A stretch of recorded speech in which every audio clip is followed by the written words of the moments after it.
Ami, bonsoir tout le monde. Hello, my friends. You know, as I look out across this room, I have just one question. How's the Liberal Party doing tonight?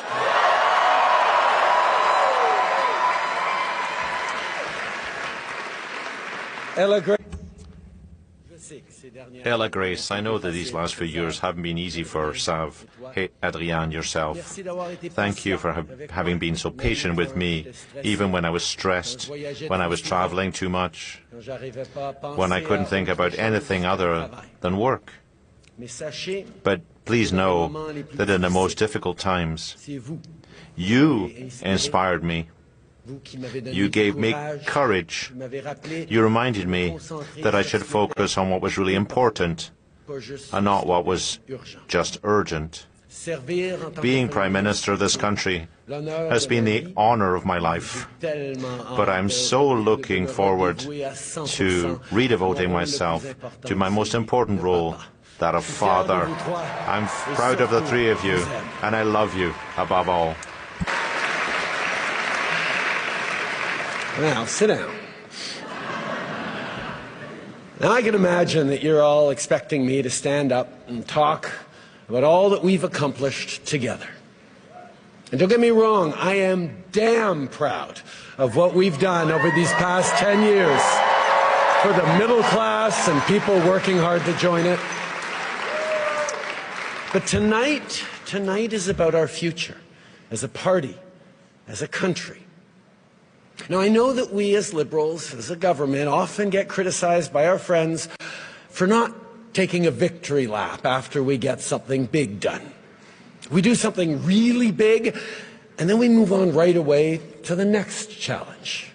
Because as progressives, as Liberals, we know there is always more to do. So it is important to take the time to reflect on and share the big successes. But not tonight. Not tonight, because when Liberals gather, we're always focused on just one thing: the work that still needs to be done to build a country that stays worthy of all Canadians.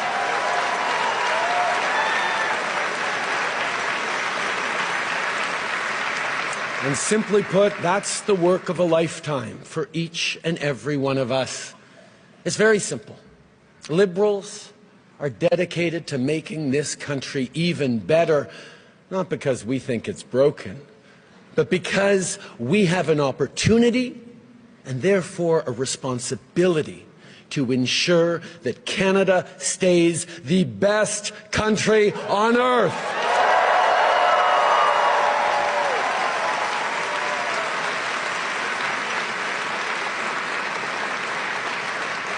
Now, these past 10 years, have been challenging. Crisis after crisis has been thrown at Canadians. But through every crisis, Canadians have shown who they are. We've pulled together. We've stood up for each other. And every single time, we've emerged even stronger.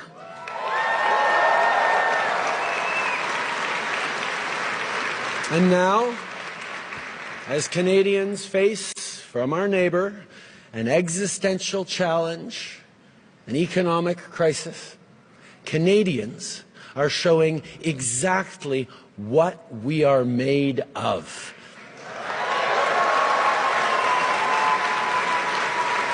Canadians are showing what it is that makes us Canadians. Not by defining ourselves by who we're not, but by proudly embracing who we are.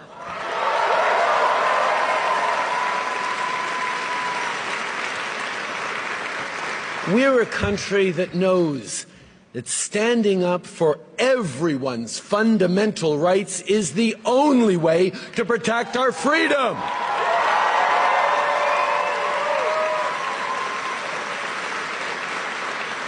We're a country that believes no one should be left behind and that everyone should have a real and fair shot at success. We're a country that refuses to accept the false choice between a strong economy and a healthy environment. We're a country that embraces reconciliation and Indigenous peoples as true partners because it is the only path to a shared, prosperous future.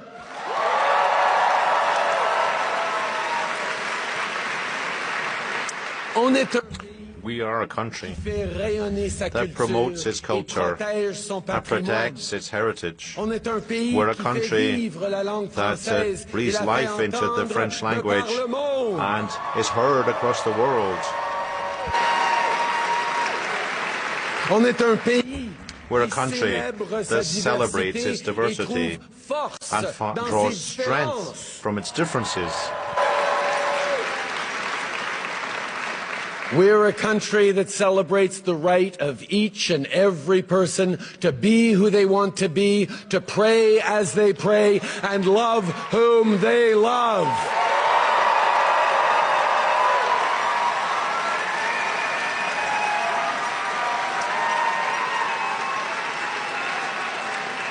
We're a country that will always defend a woman's right to choose.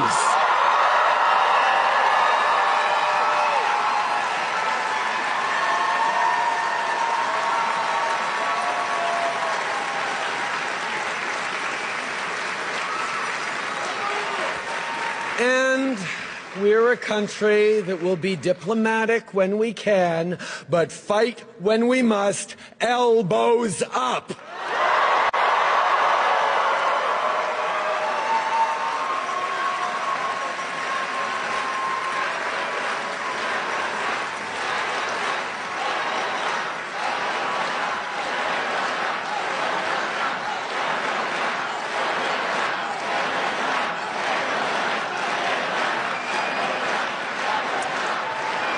But you here in this room, and our fellow Liberals watching across the country, you know all about fighting with grit, with determination, when the going gets tough.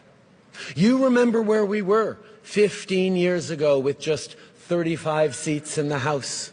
You remember our ups and downs and all those times that people counted us out, all the times they said our party was on its last breath. Like all Canadians, it's when you try to count us out that we Liberals show our true mettle.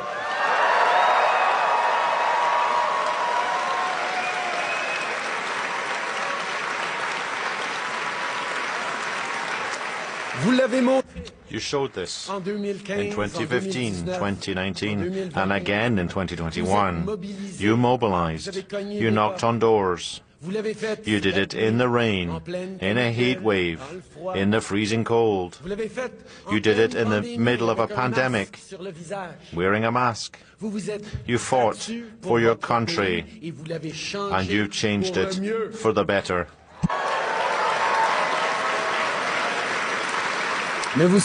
You know, a party is more than just a name, a logo, a leader. It's all about you. You who carry the hopes of Canadians day in, day out. A country is more than a flag and a territory. It's a vision which is built gradually, day after day, between friends and neighbours. And I'd like to thank all those who have been there to build this vision together. I'm thinking here about my first volunteers 18 years ago, those who have been there since the start. Rennes, Louis-Alexandre, Stavroula, and others, so many others. I'm thinking about the grocery store parking lots in Papineau, when we talk to people to rally them to our cause, to our movement. Tonight I'm also thinking of two friends in particular who've been there with me and for me every step of the way for close to 20 years. The extraordinary Adam Scotty, and the unstoppable Katie Telford.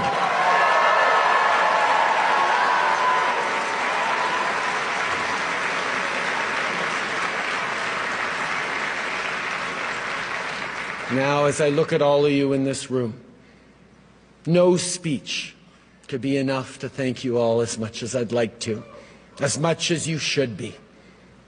I can't even offer you a well-deserved break because, once again, we need you. Your country needs you maybe more than ever. And I have no doubt that you will answer the call because you've done it before. Liberals will meet this moment.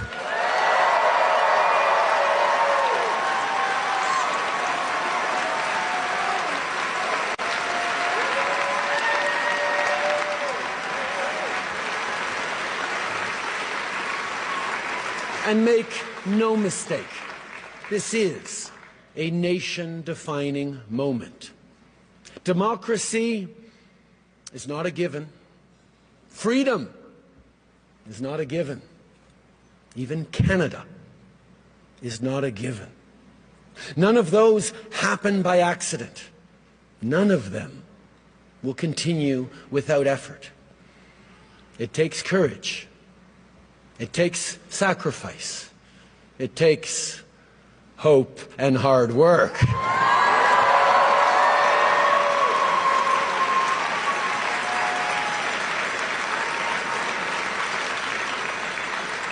"60 years ago, standing atop Parliament Hill, Prime Minister Lester B. Pearson first raised our beautiful maple leaf into the Canadian sky. It was much debated at the time, but Pearson knew well what we all know now, that our flag would serve as a unifying symbol that would define the next chapters in our national story. 60 years later, there are still so many more chapters to write.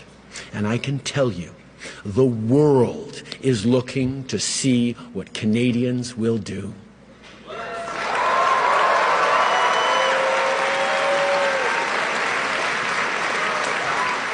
So let us not dwell on all the great things we've achieved over the past 10 years.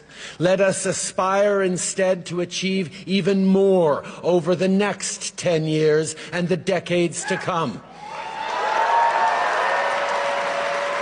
Let us remain steadfast, defiant, and united. And let us not just think about our party, let us prove our love of country.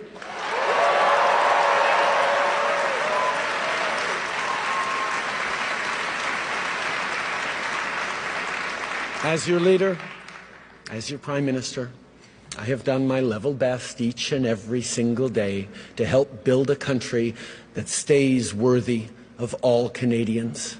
I've done it for Xavier, for Ella Grace and Hadrian. And I've done it for your kids too. And I've done it with you. And although you'll always find me alongside you, cheering along, their future and your future is now in your hands. Merci, mes amis. Merci pour tout.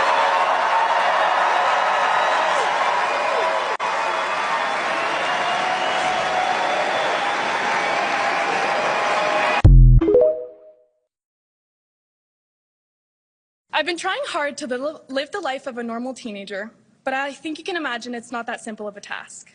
Conversations with my dad about the difficult situations I've lived through, and he never failed to make me feel better. He listened, and more than that, I knew he heard me, he understood me, because he lived through all that.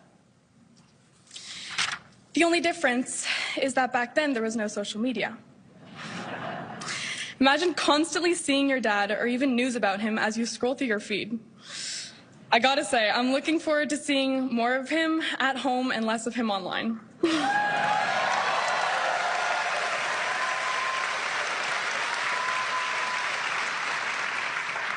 But I would never trade the last few years for anything. Dad, I'm so proud of you.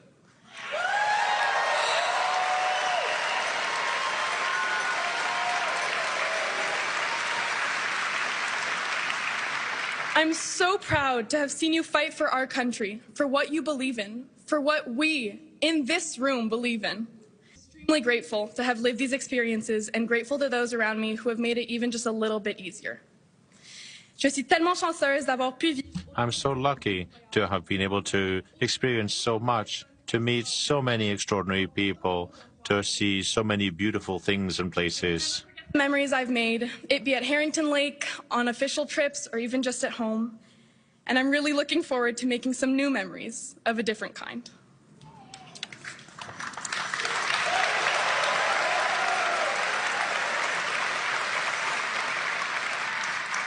My brothers and I have shared our dad with you for the past 12 years. Now we're taking him back.